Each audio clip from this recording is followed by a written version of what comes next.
Welcome everybody on the occasion of the 10th anniversary of Dr. N. Sridhar IAS Study Circle, which is mine. We are pleased to offer Q&A sessions every day from today at 9 o'clock. And ఇది English మీడియంలో తెలుగు మీడియంలో రెండూ ఉంటాయి.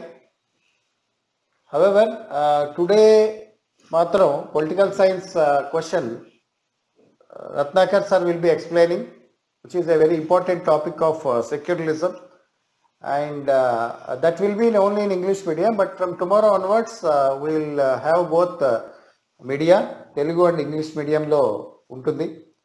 Ade vidhanga our plan is to run this up to October 5th at one go. From today, every day it will be at 9 o'clock. October 5th tarvata depending on the importance and other topics we need to discuss, we also plan to continue this. But friends, ee roju nunchi 9 గంటలకి everyday రాత్రి 9 గంటలకి ఈ sessions అనేవి ఉంటాయి. ఈ రోజు ఒకటే ప్రశ్న పెట్టాం, so that the more people will come to know and get benefited అనేది. సో రేపటి నుంచి మాత్రం 2 లేదా 3 ఇంపార్టెంట్ క్వశ్చన్స్ డైవర్స్ టాపిక్స్లో, హిస్టరీ పాలిటీ కానీ, ఎకానమీ హిస్టరీ అండ్ పాలిటీ కానీ, ఇలా 2-3 సబ్జెక్ట్స్ తీసుకుని 2-3 పేపర్స్ తీసుకుని వాటిలో క్వశ్చన్స్ని ఎక్స్ప్లెయిన్ చేస్తాం. So I will pass it on to our Ratnakar sir, who is a very well known faculty in polity, and he will be explaining this question to you.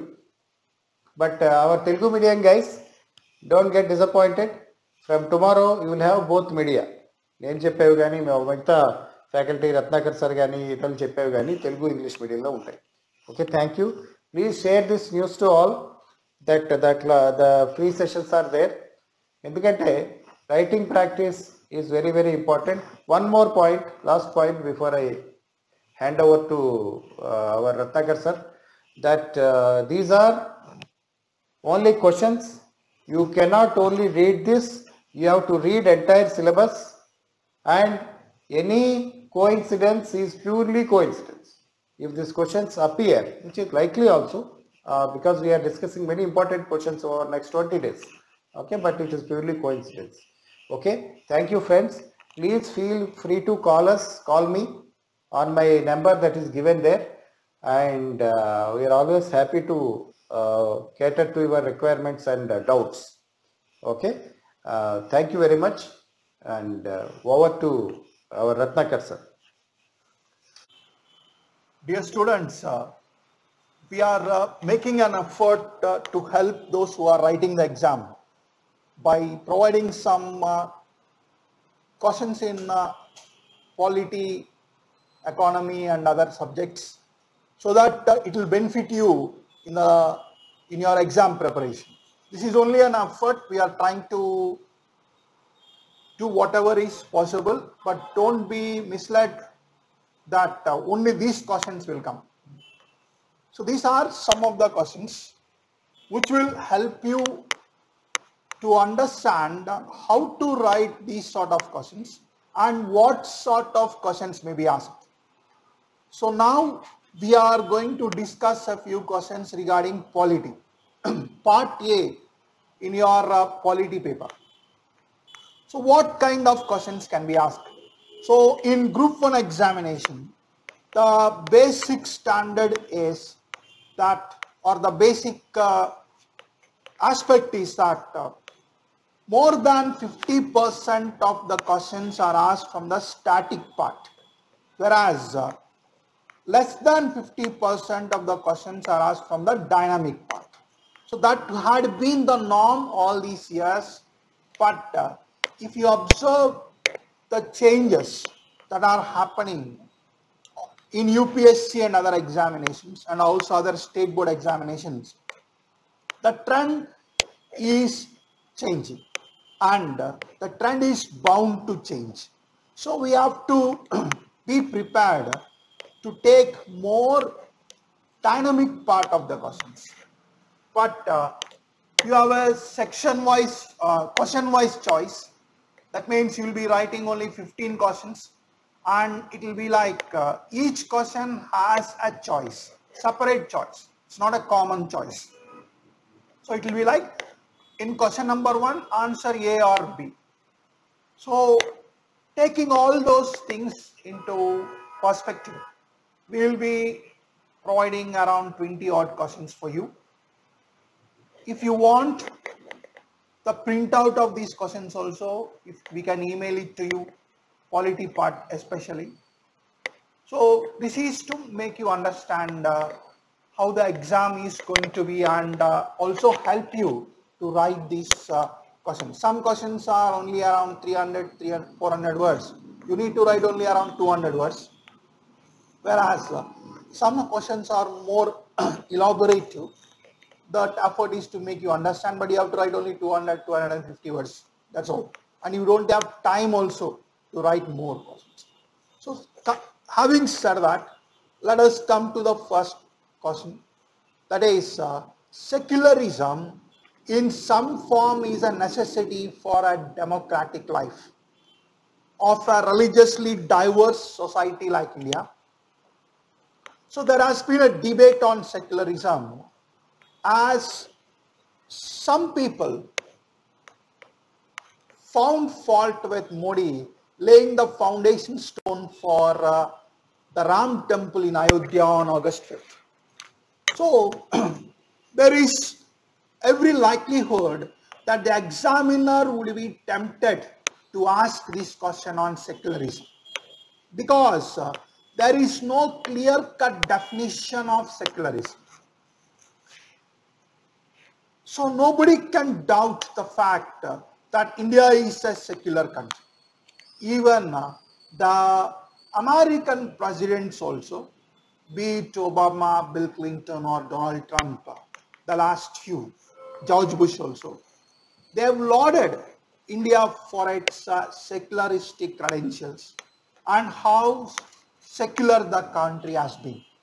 And despite Narendra Modi's government coming to power in 2014 and also getting re-elected with a thumping majority again in 2019, still you can't say that secularism had died in the country, because there were few attacks on minorities, but they were there always.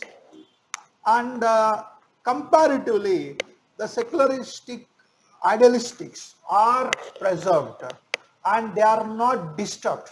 But the Supreme Court judgment on Ayodhya temple, and after that the government's reaction to that, and also Prime Minister coming and laying a foundation stone to a temple, that also a controversial aspect has been in debate for the last few weeks, and it will be there for the next few years as well. Can a real sovereign of the country go and lay a foundation stone for a temple? But people who support Modi also say that is there anything mentioned in the constitution that the Prime Minister of India should not go and lay a foundation stone to a temple? It was not there, because secularism has not been defined. And I will tell you another example. The Atheist Society filed a case in the court. That also, not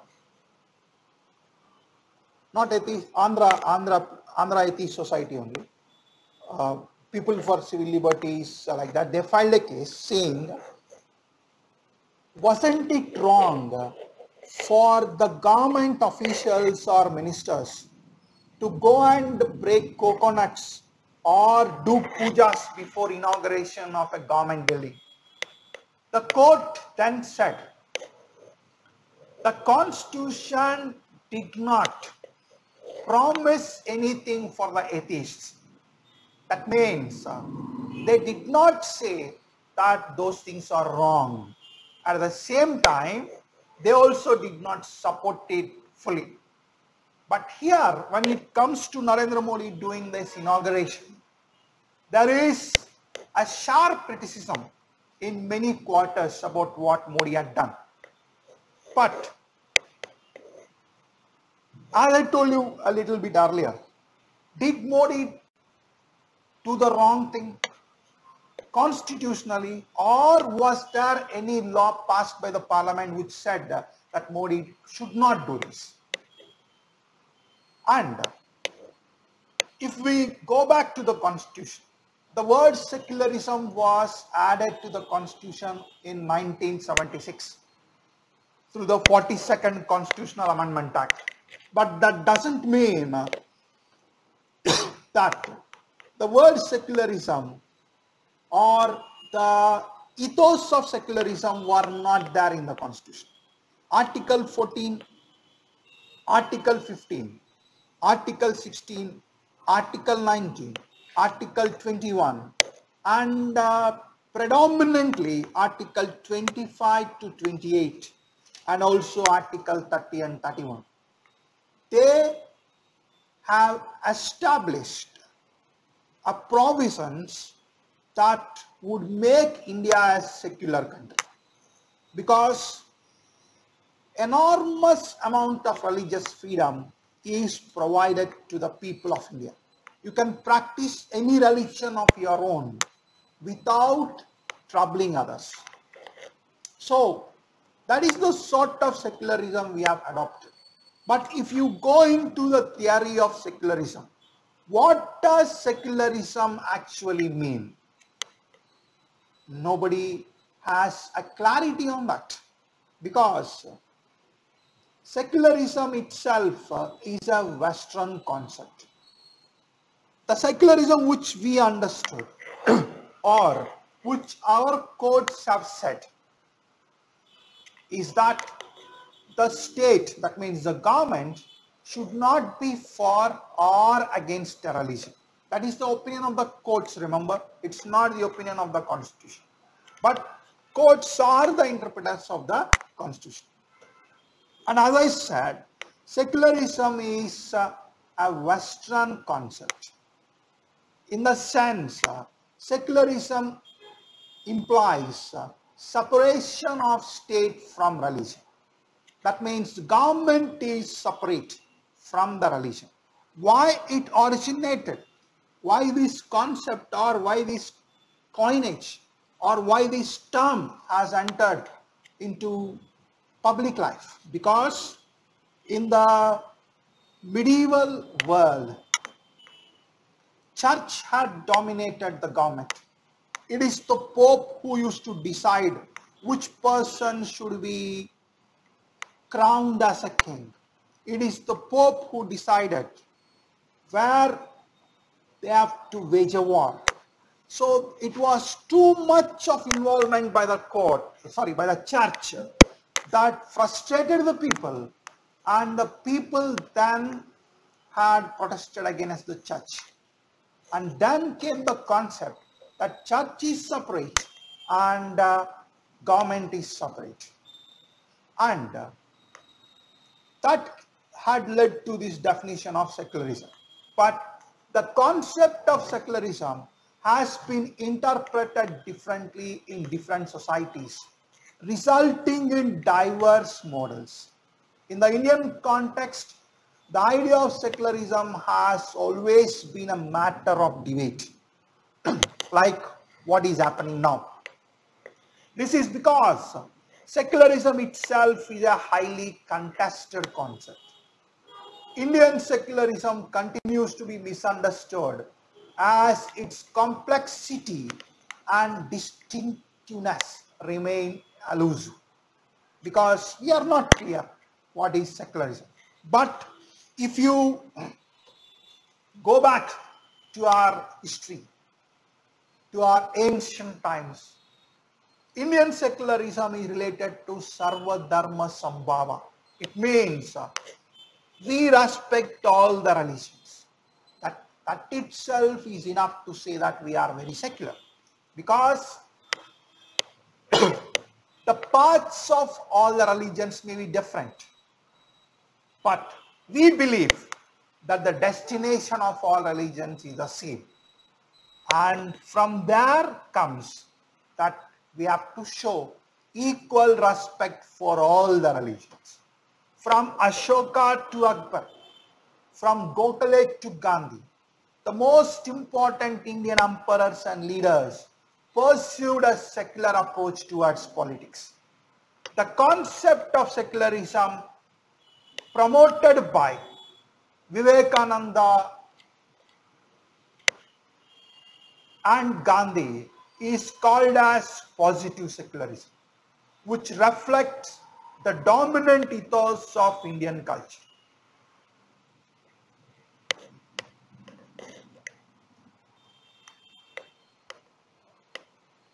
According to many thinkers, Indian model is based on a particular idea. Indian model is neither a model of religious neutrality nor equal treatment of all religions. On the contrary, it is based on the context that the state includes or excludes religion. That means the government is not fully of the state, or government is not fully of the religion, or government is fully for the religion. It resulted in the simultaneous existence of engagement and disengagement between state and religion. Eminent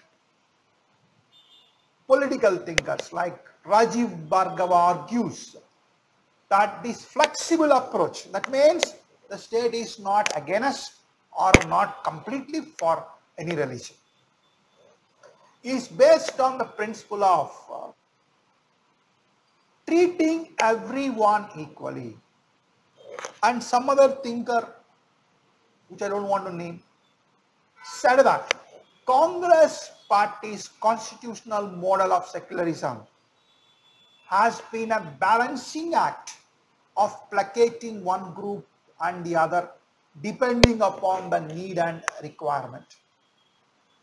But Nobel Prize winner Amartya Sen defends the secularism as part of more comprehensive idea of India as an integrally plural country made up of different religions, beliefs, languages, and divergent social practices. So, as countries like this, we have to accommodate everyone. That's what Amartya Sen believes, and that is what is happening mostly in the last 70 years. There has been a difference among scholars on the idea of India as a secular state. Some states say that despite India being a secular state, it doesn't have all the features of a secular state. They say that Indian constitution lacks the principles of separation between the state and religion. And maybe that could have facilitated Narendra Modi to go and inaugurate the temple. There have been differences among scholars on the idea of India as a secular state. Some say that despite being a secular state, India has some but not all features of a secular state. They say that Indian constitution, as I told you, does not clearly demarcate everything. The term secularism, if you remember, as I told you earlier, was added by the 42nd Constitutional Amendment Act, not 42 like it was given here in 76. The Indian Constitution already has secular features, as I told you, under Article 14, 15, 16, 19, 21, 25, 28, and also 30 and 31. So to conclude this, we can say that in diverse society like India, the best approach is to have religious freedom rather than the state practicing